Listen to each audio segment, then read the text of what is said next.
1차, 2차, 3차와 4차 산업혁명 시대는 확연히 다릅니다. 지금 시대는 저희가 지금 살고 있는 이 시대를 4차 산업혁명 시대라고 하고 있습니다. 저희가 그 시대를 살고 있습니다. 그러면 4차 산업혁명 시대가 이끌어진 계기는 뭐냐면 데이터입니다. 데이터를 당연히 인공지능이라 하는 기능은 1950년대부터 있었습니다. 근데 그 데이터를 수집할 수 있는 능력이 급격하게 발전하게 된 계기로 인해서 4차 산업혁명 시대가 도래를 했습니다. 그러면 왜 데이터인가? 우리가 사회나 환경에서 일어나는 모든 현상은 많은 요소들 간의 상호작용에 의해서 일어납니다. 그 상호작용에서 일어나는 현상이 일어나고요. 그 현상이 일어나는 것은 그들만의 고유한 어떤 특성이 있습니다. 근데 그 특성들은 데이터에 흔적을 남깁니다. 그래서 그 흔적이 남긴 데이터 내에 있는 흔적을 찾을 수 있는 능력이 기술이 급속하게 발달됐다는 겁니다. 그러면 그 데이터에 남겨 있는 흔적을 뭘로 찾는가? 당연히 컴퓨터입니다. 인공지능은 항상 컴퓨터와 인생을 같이 합니다. 그러면 컴퓨터가 데이터를 이해하는 것은 어떻게 이해하냐면 수식으로 이해합니다. 수로 이해합니다. 당연히 그래서 인공지능에서 가장 중요한 건 수학입니다. 그러면 수학이란 무언가? 그러면 우리나라에서도 그렇고 많은 사람들이 수학은 어렵다 하고 또 수포자에 대해서 교육부도 많은 고민을 하는데요. 제가 생각할 때 수학의 문제는 무언가? 국가가 가지고 있는 수학에 대해서 어려움이 많이 있고 사람들이 수학에 대해서 어려움이 많이 있는데 왜 수학이 어렵다 하고 수학이 가지고 있는 근본적인 문제는 무언가? 저는 딱 하나라고 생각합니다. 가르치는 사람도 그렇고 배우는 사람도 그렇고 교육을 제도로 만드는 사람도 그렇고 특히 수학을 연구한 사람도 그렇고 수학이 뭔지 모릅니다. 수학을 뭔지 모르는 사람들이 수학을 가르치고 있고 학생들은 자기가 배우는 게 뭔지를 모르기 때문에 되게 답답하라 합니다. 그래서 흥미가 없는 거예요. 수학이라고 하는 것은 잘 아시겠지만 언어입니다. 이 자연이라고 하는 아주 큰 백과사전이 있는데 그 백과사전을 읽을 수 있는 사람은 그 언어를 아는 사람만이 읽을 수 있습니다. 그 언어가 수학인 것입니다. 달리 말하면 물리학자들은 세상의 이치를 연구하는 사람들입니다. 화학자들은 그 세상의 구성한 구성들이 뭘로 구성되어 있을까? 생물학자들은 살아있는 것과 죽어있는 걸 어떠한 그 유기물이라든가 얘들은 어떻게 해서 살아있는 것들은 무엇일까? 어떻게 작용하는 걸까? 라고 하는 것을 연구하는 학문입니다. 근데 이분들이 사용하는 언어가 수학입니다. 그러면 왜 수학인가? 그래서 AI 시대의 앞으로의 그 나라의 강국은 그 나라의 강함은 어디에서 좌우되느냐? 당연히 수학입니다. 그럼 왜 수학인가? 왜 수학인가 하는 이유는 17세기 뉴턴에 의해서 모든 과학은 전과 후가 바뀝니다. 뉴턴이 프린키피아를 발표한 이전에는 과학적 전개는 보통 귀납적 전개였습니다. 관찰을 하고 관찰에 의해서 일어나는 걸 이론화하고 가설을 만들고 그 가설을 다시 실험을 통해서 증명을 하는 귀납적 전개였습니다. 그런데 뉴턴에 의해서 뭐가 발생이 되냐면 세상을 설명할 수 있습니다. 표현할 수 있었습니다. 수로. 그래서 다시 수학이라는 과목이 과학이라는 과목이 연역적 전개, 귀납적 전개에서 연역적 전개로 바뀌게 됩니다. 수로 표현을 하고 그 수로 표현하는 걸 가지고 해석을 하고 즉 왜 AI 시대에 수학이 중요한가? 그 이유는 당연히 수학은 세상을 표현할 수 있습니다. 설명 가능하다는 겁니다. 수식으로 표현할 수 있을 뿐만 아니라 그다음 수식으로 표현하면 뭐가 가능합니까? 분석이 가능합니다. 각 요소들이 어떠한 상호작용을 하고 있는지 상호작용에 의해서 인과에 의해서 어떤 현상이 발생할 수 있는지 해석할 수 있습니다.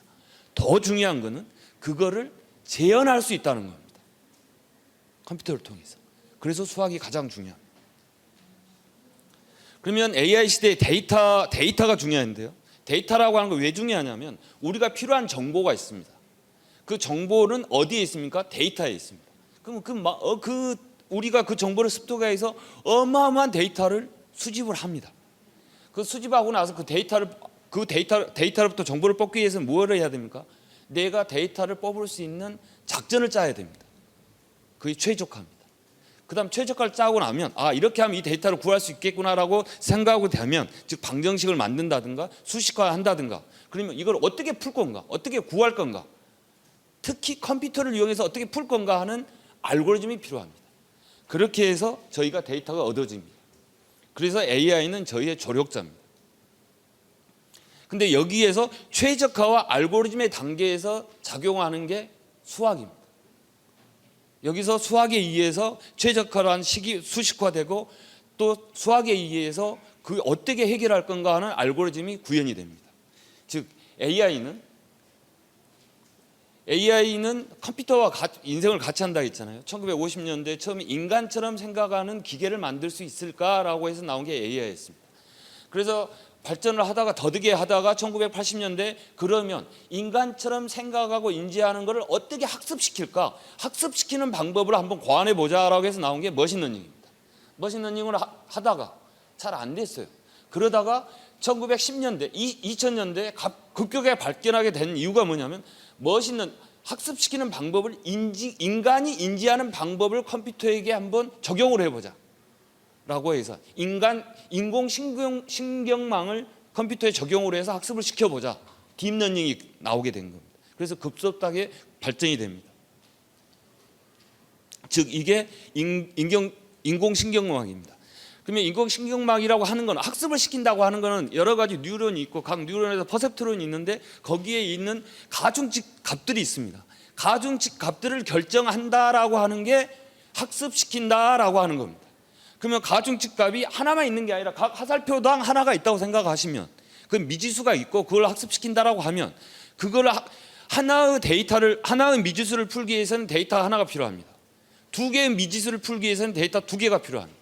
보통 신경망에는 10,000개에서 1,000개, 어떤 게 10만 개 정도의 신경망이 있습니다. 그럼 데이터가 몇 개 필요할까요? 10만 개가 필요합니다. 그래서 아마 이런 얘기 들으셨을 겁니다. AI 개발자에게 내가 이러이러한 기술을 만들고 싶은데 만들어줄 수 있어라고 하면 그분이 뭐라고 하냐면, 그래? 데이터 있어? 그러시죠. 데이터가 중요합니다. AI가 100이라면 데이터가 90입니다. 그래서 AI에서 가장 중요한, 수학을 통해서 우리가 AI를 구현할 때 가장 핵심이 되는 것은 이론이 있고 알고리즘이 있고, 그걸 컴퓨터를 통해서 작동시키게 하는 코딩이 있습니다. 이 세 가지를 기본으로 해서 AI 기술이 개발이 됩니다.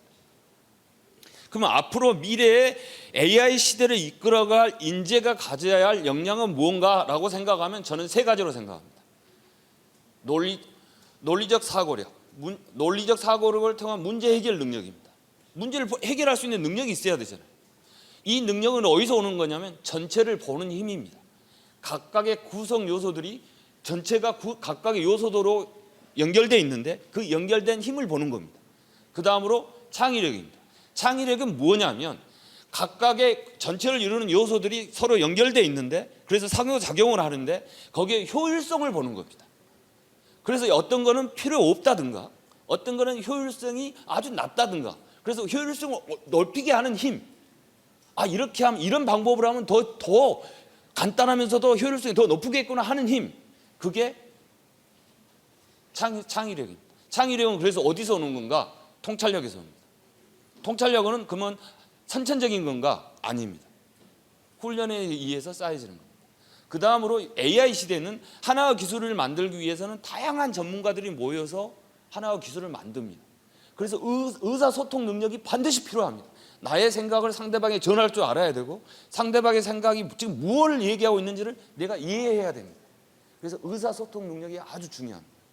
그래서 저는 AI 시대의 인재가 가져야 할 역량은 무언가라고 하면, 논리적 사고력을 통한 문제 해결 능력, 창의력, 협업을 위한 의사소통 능력이라고. 근데 이 세 가지 능력들이 뭐에 의해서 가장 효과적으로 길러질 수 있는가? 당연히 수학입니다. 잘 생각해 보십시오. 수학자들이 수학 시간에 학생들에게 교육을 시킨 가장 큰 이유는 이거를 길리기 위해서 가르치는 겁니다. 수학이라고 하는 것은 자기의 생각을 논리적으로 표현하는 겁니다. 알파고가 이세돌과 바둑을 두기 위해서 어마어마한 데이터를 썼습니다. 16만 기보를 가지고 훈련을 시켰습니다.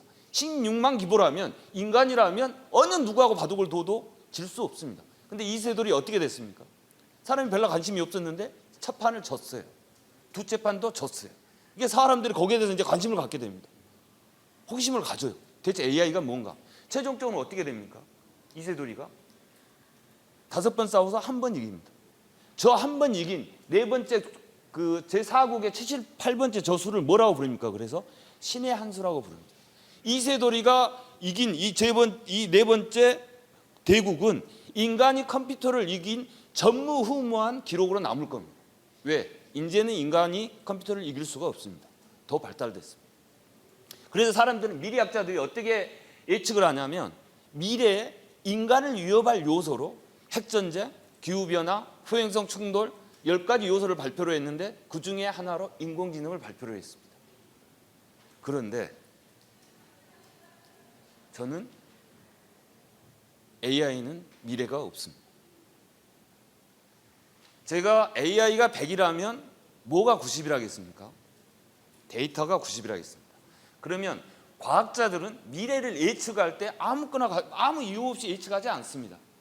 전제가 있습니다. 과학적 어떤 걸 우리가 추론할 때 과학적 추론의 전제가 있어요. 과학적 전제가. 과학적 전제는 뭐냐면 마르코프 추론입니다. 마르코프 추론은 뭐냐면 미래는 현재를 기준으로 과거와 독립적이라는 겁니다. 어제 비가 왔어요. 내일 비가 올까요? 근데 오늘이 내일의 날씨를 영향을 주는 거지. 근데 어제 비가 왔는데 오늘의 날씨가 아주 좋아요. 하늘에 구름 하나도 없어요. 그러면 내일의 날씨는 오늘이 영향을 주는 겁니다. 데이터는 현재를 기준으로 해서 언제 존재하는 거예요? 현재를 기준으로 언제 존재합니까? 지금 과거에 존재하는 겁니다. 과거의 데이터를 가지고 내가 미래를 예측한다? 근데 미래는 과거와는 현재를 기준으로 독립적인 거예요. 제가 하나 보여드리겠습니다. 베토벤은 동시대 사람의 동시대 음악가들의 저주였어요. 왜 저주였는가? 베토벤은 음악가들 중에서 처음으로 인간이 음악을 듣기 위해서 돈을 지불하고 연주에 참여한 사람이었습니다. 다른 사람들은 그냥 발표만 했는데 베토벤은 음악을 듣기 위해서 사람이 돈을 내고 와서 그 사람의 음악을 들었어요. 근데 그 음악 하나하나가 너무나 기가 막힌 거예요. 그래서 동시대 사람들한테는 저주였습니다. 베토벤이 죽고 나서 자기 교향곡을 발표하는데 교향곡 제목이 혹시 뭔지 아십니까? 동시대 사람이었습니다. 베토벤이 죽고 나니까 드디어 베토벤이 죽었구나 해서 발표를 하는데 발표 제목이 뭐냐면 교향곡 제목이 암흑에서 광명을입니다. 근데 사람들은 혹평합니다. 브람스의 교향곡 1번은 베토벤 교향곡 10번이라고 그래요. 그 정도로 베토벤이 뛰어났습니다. 자, 그럼 제가 질문을 드리겠습니다. 베토벤의 9번 교향곡이 왜 사람들한테 엄청난 충격을 줬냐면 보통 교향곡을 만들 때 내는 소리는 악기에 의해서 만들어졌습니다. 악기에 의해 소리가 났는데 9번 교향곡은 거기에 뭐가 들어갑니까? 사람의 소리가 들어갑니다. 처음으로 베토벤이 교향곡이란 그 소리에 사람의 소리를 가미시킨 겁니다. 그러면 내가 AI를 통해서 교향곡을 만들어 하는데 베토벤이 9번 교향곡 합창 이전에 모든 데이터를 다 주고 네가 한번 만들어봐라 라고 하면 AI가 저 생각을 할까요? 절대 못 만듭니다. AI는 미래가 없습니다. 그러면 AI가 왜 무서울까요? 보십시오. 사람이 있는데 우리 사람을 인지하는 기술입니다. 근데 앞에 편말이 있으면 이 편말은 사람은 누구나 알아는 거잖아요. 근데 이 편말이 있으면 기계가 사람으로 인식을 못합니다. 편말이 없어지면 이제 사람으로 인식을 합니다. 봐보십시오.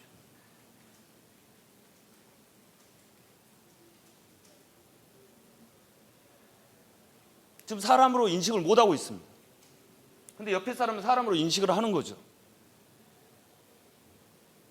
근데 편말을 없애보겠습니다.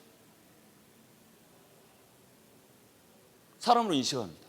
즉 AI가 위험한 이유는 AI가 어떻게 작동하는지를 모르면서 너무나 많은 분야에 우리가 너무나 활용을 하고 있다는 겁니다. AI가 터미네이터처럼 인간처럼 활동해서 뭐 인간을 지배하고 그런 절대 안 옵니다. AI는 미래가 없습니다. 미래라고 창조하는 것은 곧 뭔가 AI가 위험한 이유는 여기 우리가 AI를 너무 모르면서 너무 많은 분야에 지금 쓰고 있다는 겁니다. 그래서 지금 AI 학자들이 알아야 할 과목 중에 하나가 뭐냐면, 주제 중에 하나가 설명 가능한 AI입니다. 우리가 AI를 쓸 때 설명 가능하게 한번 AI를 만들어 써보자라고 하는 게 과학자들의 관심입니다. 그러면 미래를 이끌 건 뭘까요? 미래를 만드는 원동력은 AI가 절대 아닙니다. 상상력입니다. 자, 봐보십시오. 미래에 새로운 기술이 만들어졌다라고 하는 거는 그 이전에는 없는 겁니다. 기존에는 없는 거를 머릿속에 생각해 내야만이 새로운 게 만들어지는 겁니다. 즉 상상력입니다. 미국의 브롱스 고등학교가 있는데요. 이 고등학교는 지금까지 8명의 노벨상을 배출을 했습니다. 근데 이 학교의 교훈은 모든 위대한 과학적 진보는 엉뚱한 상상력으로부터 발현한다고 했습니다. 근데 우리는 학생들이라든가 꼬마들이 상상을 하면 어떻게 됩니까? 바로 뭐라고 하잖아요. 미래는 미래의 기술은 기존까지는 없는 걸 만드는 거고, 그걸 우리가 상상을 해야만이 기술이 만들어지는 겁니다. 근데 우리는 어린이에게 어떻게 가르치는 겁니까? 어린이에게 이 어미는 학습이 아주 잘 돼 있어요. 학습된 대로 사는 겁니다. 지금 이러면 상상력이 발현될까요? 학습된 대로 사는데 절대 안 됩니다. AI를 가지고 미래를 고민하는 사람들한테는 반드시 한 번쯤은 고민해야 할 문제입니다. 제 다음 슬라이드는 감사합니다.